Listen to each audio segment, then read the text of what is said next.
आपला कांदा तर चाळीमध्ये टाकून झाला बरं का. मग आपल्या ज्या गोण्या वगैरे ट्रॉली आणली होती देवकाते साहेबांची, ती पण म्हणलं सकाळी देऊन यावा. माघारी आलो की लगेच आपल्या नांगरडीला तर चालू झालं बरं का सीझन. कुणाची नांगरड असेल तर नक्की सांगा.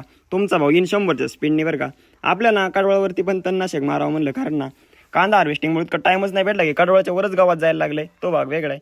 त्यानंतर श्रीगोंद्याला आलो बरं का. आमच्या गुलाब भाऊंची गाडी सर्व्हिसिंग करायची होती.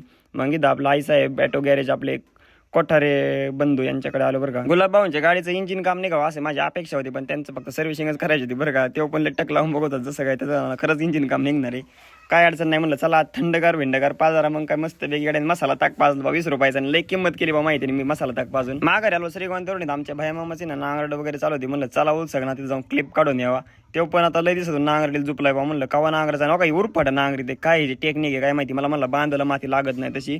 म्हणलं तुझ्या पत्ते नांगर भाऊ, आणि कवाचे कधीच्या नवं त्यांनी ना ट्रॅक्टर ना फुल केला. मला म्हणतं व्हिडिओ काढ.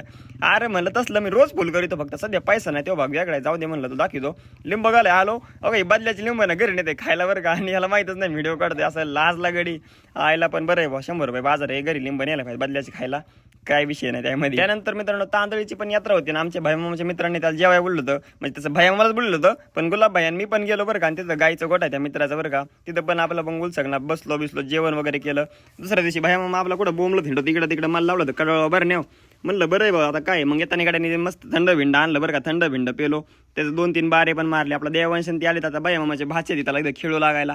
आणि खाट खाली शिरले बरं का मित्रांनो. इथं काय का म्हणलं तुम्ही उन्हात आणायचं ना, मोकारना गरम होते बाहेर निवांत खेळायचं. इथं निकम साहेबांची तर पण ना आपला ट्रॅक्टर चालू आहे बरं का नांगरड. इथं मामा नांगरत होते आणि संध्याकाळी आपला रोटावेटर मारायचा होता.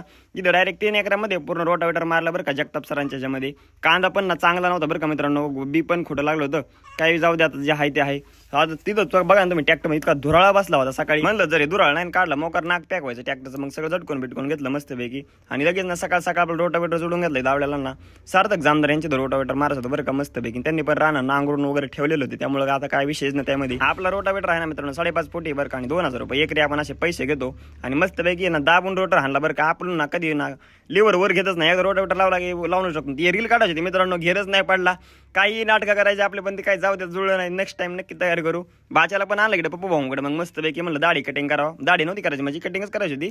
आणि मस्त प्रकारे त्याची कटिंग बिटिंग मारली. आणि ना त्याला आल्यावर टाकीतच बुडवला बरं का. म्हणलं टाकीतच बसतो आंघोळ कराय. मला लई कंटाळा तुला आंघोळ कवा घालायचं आणि काय. उन्हातानाचं मस्तपैकी पोहायचा आनंद घेतला गड्यांसोबत. चला व्हिडिओ आवडल्यास नक्की तुम्ही ना आता लाईक शेअर कमेंट काय करता तेवढं करा. धन्यवाद. भेटू उद्याच्या भागात.